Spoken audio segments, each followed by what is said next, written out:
On Billboard tonight, International Literary Festival, Starstruck singers and a giant orange panda.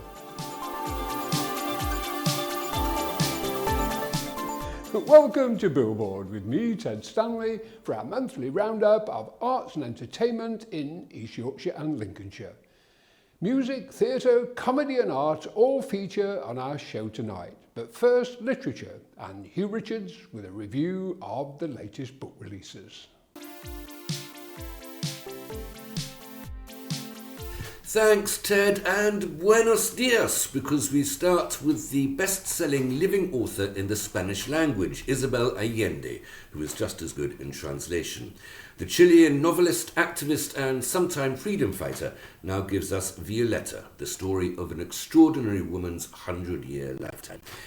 Violeta is born in 1920 in Allende's South America, just as the First World War subsides and a deadly virus enters her country. She faces the Great Depression, a Second World War, the rise and fall of tyrants in the Old and New Worlds, a fight for women's rights and for her own survival, and of course, now, a second epidemic. There are some love affairs, but the whole history is often just funny, and being South American, some of the reality is magical. In translation, or if you're lucky enough to read the original Spanish, Allende proves that she is one of the most enduring and most stylish writers working today. And now a second woman with an even longer life. Imagine if the Mona Lisa could talk. She's seen a few things, from Leonardo da Vinci's studio to the bathroom of the King of France. She's been assaulted, stolen, vandalized, hidden, rediscovered, and turned into the most famous image in the world. Natasha Solomon's novel, I, Mona Lisa, shares these adventures from the point of view of Lisa del Gioconda, Leonardo's model, as she looks down at us over the last 500 years. This is certainly not the story of a shy, objectified wallflower, but I still don't know whether or not she really is smiling, and what on earth happened to those eyebrows. Non-fiction history comes from Paul Strathern, who's written a thing or two about Renaissance Florence himself, and now brings us his new book, 10 Cities That Led the World. His list is not surprising. Babylon and Rome are ancient, Beijing and New York still leading. As so often with long, visionary history, the insight here is not how cities have changed over 3,000 years, but how consistently they meet the same problems and come to the same inevitable decline.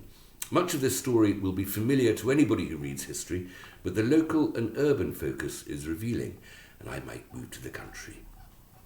The Duck Who Didn't Like Water is not a work on aquatic ornithology, but a lovely children's story, by which I mean a lovely story, not a story for lovely children.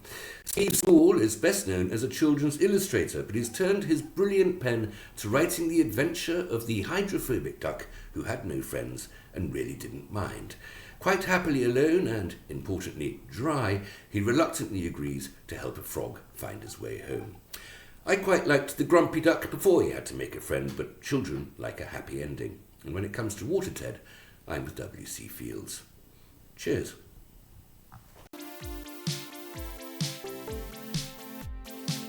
Thank you, Hugh, and welcome back to sunny Lincolnshire.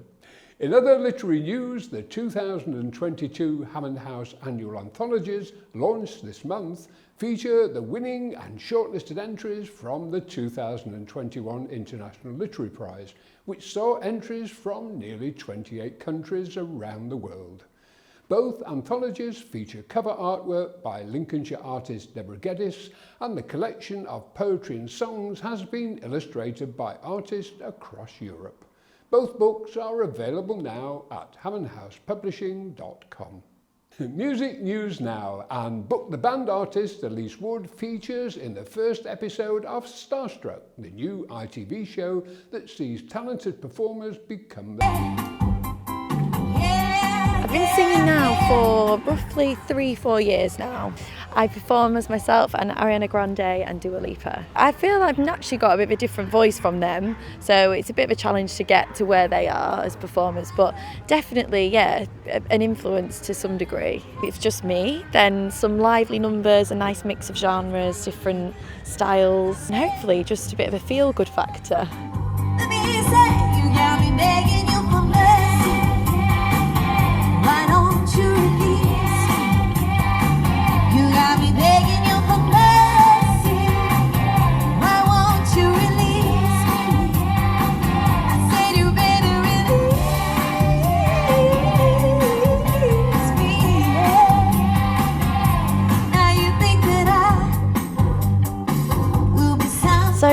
first album that I was just obsessed with was by Alicia Keys, and I used to just play it relentlessly in my bedroom over and over and over again, car journeys, and was lucky enough to see her in concert.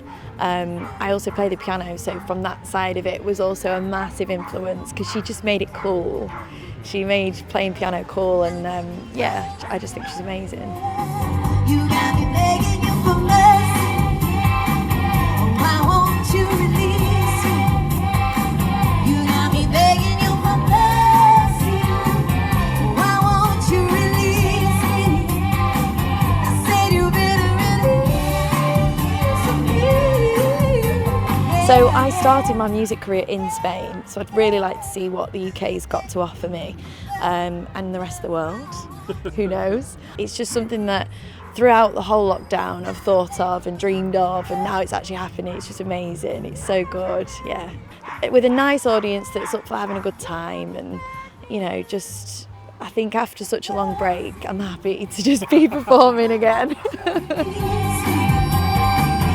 got me begging you for mercy. Why won't you release me? I said you better release me.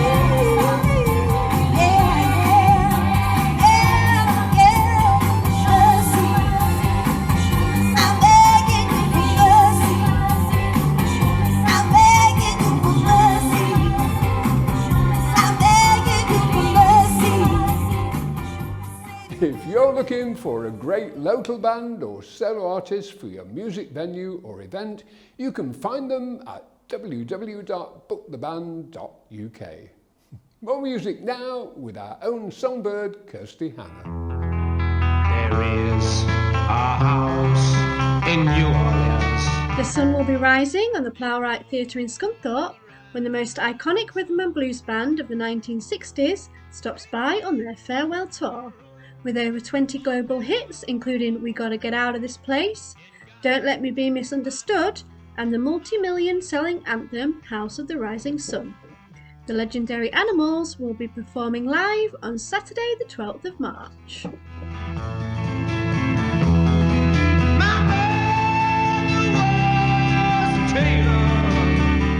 In October 1980, 3 musicians took to the stage in their hometown of Bradford to play a gig under the name of New Model Army.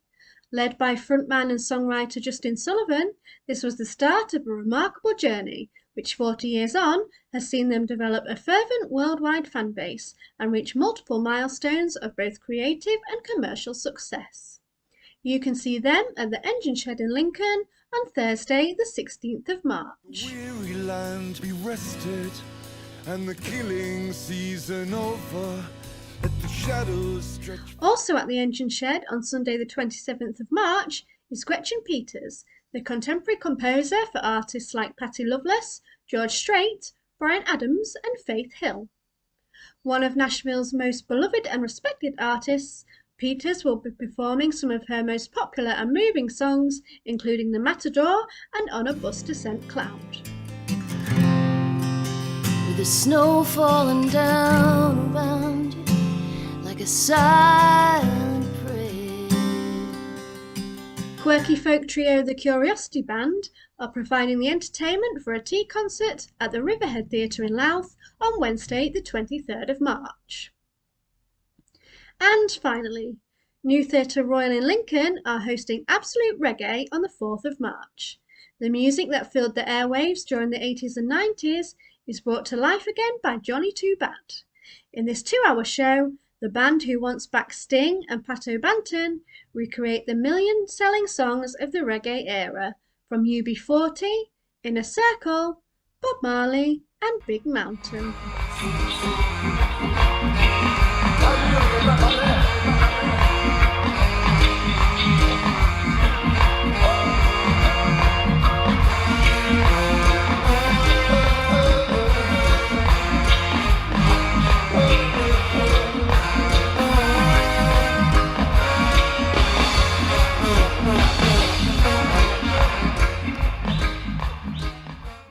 The Hammond House Annual Literary Festival, held each February and sponsored this year by the University Centre Grimsby and Grimsby Creates, saw a record number of visitors from around the United Kingdom travel to Grimsby to celebrate their love of literature and enjoy the live music, stand-up comedy and poetry performances.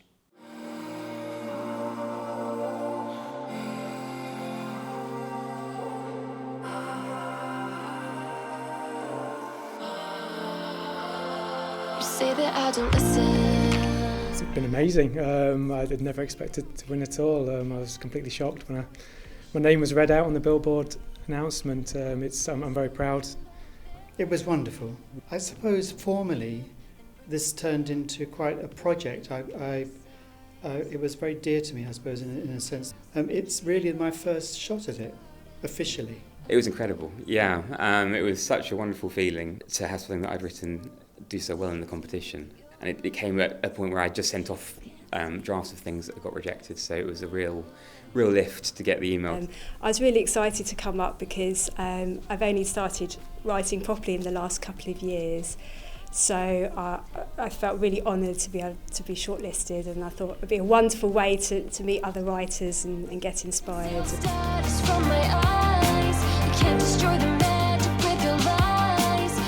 I've only been writing short stories for maybe 6 years now. I started off with novels, but I really wanted to sort of learn my craft and sort of improve what I was doing with the novels. I like the fact that poetry can break a lot of rules in a way. I think that's nice to be able to do that.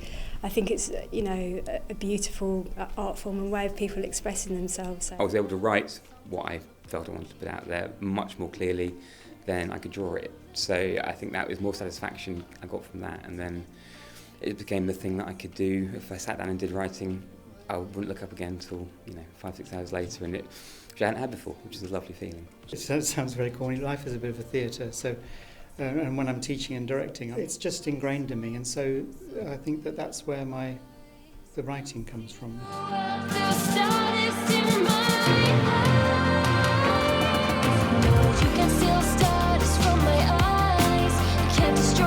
The energy has taken us down to Devon now, working on a wellness retreat. Well, I've returned to the classroom for the first time in 2 years, so that's quite a shock. I'm going back to the novel now and trying to put into that what I've learned, what I've been studying short stories. I'm hoping just to really work on the craft of writing and get better at listening. Throughout writing, what I found most valuable is talking to other writers and talking to agents and editors, and like today at the festival, speaking to other authors, because there's always something you can pick up that's going to help.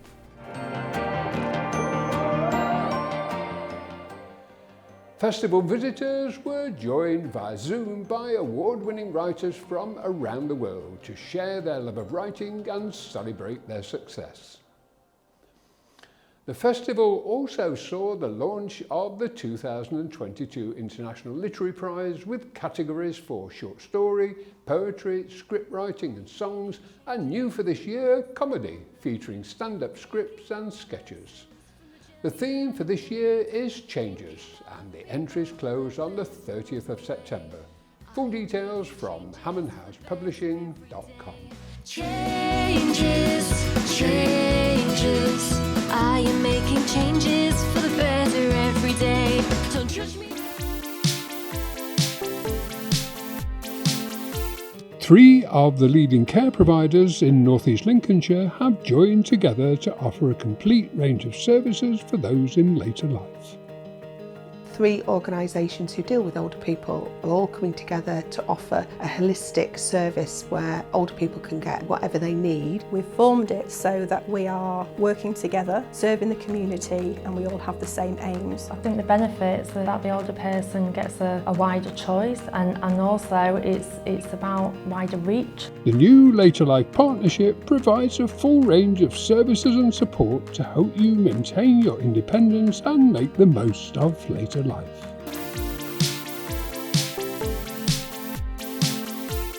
Coming up on tonight's show, Art and Blues in Louth and Gemma Lidgard with Box Office. But first, here's actress Liz Drury for a review of the latest film releases. He was the love of my life. Anne is the love of mine. But I'm not so sure that they're going to realize it. On Film Review tonight, Zoe Kravitz is the cat's whiskers in The Batman, and the power of music is transformational in My Father's Violin. But first, I Want You Back, director Jason Orley's new rom-com. Total strangers, Peter and Emma, discover they were both dumped on the same weekend and their previous partners are now happy in new relationships. Each pledged to do whatever it takes in a desperate plot to spoil their ex's happy endings and send them running back to their arms.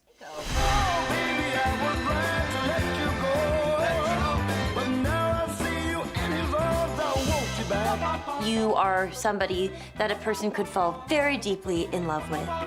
But it's more like slowly, over 5 or 6 months. Okay. Or like a year. 2 years tops. Do you realize the number's going up?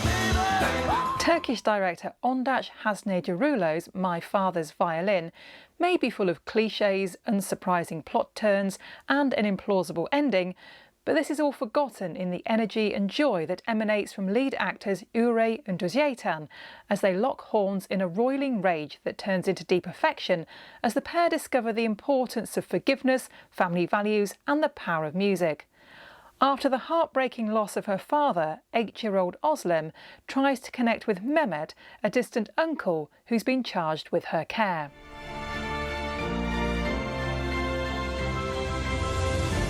Aile olmak, sevgi, ilgi, özveri, fedakarlık istiyormuş. Babamın kemanı. The Batman, latest in this popular franchise, is a combination of noir detective story, action movie and psychological thriller, starring Robert Pattinson as the Dark Knight and Zoe Kravitz as Catwoman, who claims the best lines. When the Riddler, a sadistic serial killer, begins murdering key political figures, Batman ventures into Gotham's underworld to follow a trail of cryptic clues. As the evidence begins to lead closer to home and the scale of the perpetrator's plans become clear, he must forge new relationships, unmask the culprit and bring justice to the abuse of power and corruption that has long plagued the metropolis.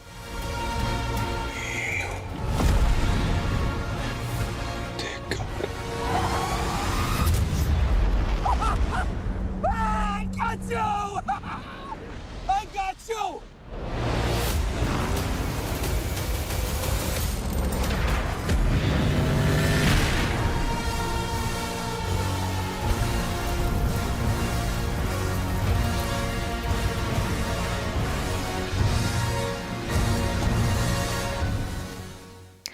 Our family film tonight is Turning Red, a fantastical coming-of-age tale from Oscar-winning short film director Domi Shi.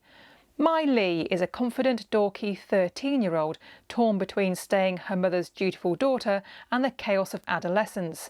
If changes to her interests, relationships and body weren't enough, whenever she gets too excited, she poofs into a giant red panda. OMG! My whole life I've been perfect little May May. But maybe I like this new me. Mama's girls.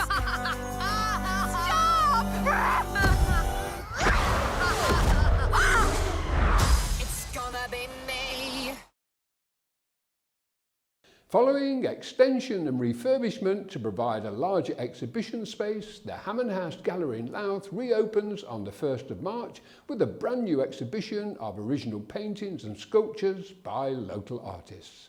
Also in Louth, the Blues Club features Spike Driver and the Saints and Sinners at the British Legion on the 5th of March, and Bluestone Road and Austin Tea Band at the Miller's Daughter on the 17th of March. More information from louthbluesclub@gmail.com. More entertainment news now from around the region with the actress and broadcaster Gemma Lidgard. Thanks, Ted. So we are kicking off spring 2022 in style at the Skegness Embassy Theatre with Women in Rock, the ultimate collection of the world's greatest female anthems, including songs from Cher, Blondie, Belinda Carlisle, Pink and other female icons. Women in Rock plays at the Embassy Theatre on the 12th of March.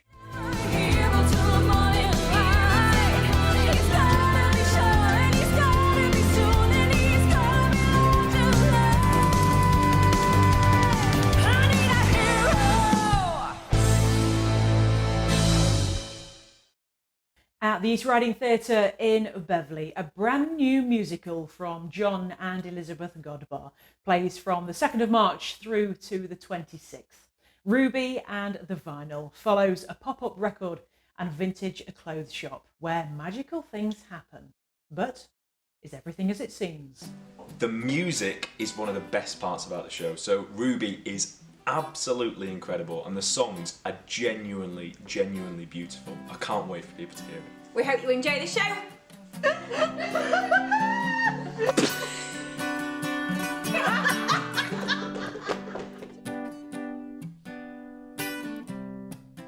And in Grimsby, the Caxton Theatre presents Private Lives, following ex-husband and wife, Elliot and Amanda, who remarry and accidentally end up at the same hotel for their respective honeymoons. Fast-paced and witty, see it at the theatre from the 5th to the 12th of March. Now, brush off your shoulder pads and perm your hair, because the Grimsby Auditorium is being transported back to the 80s on the 11th of March. 80s Mania is a multi-tribute concert featuring 28 chart-topping 80s artists, including the likes of Duran Duran, Boy George, Wham, Madonna and Cyndi Lauper.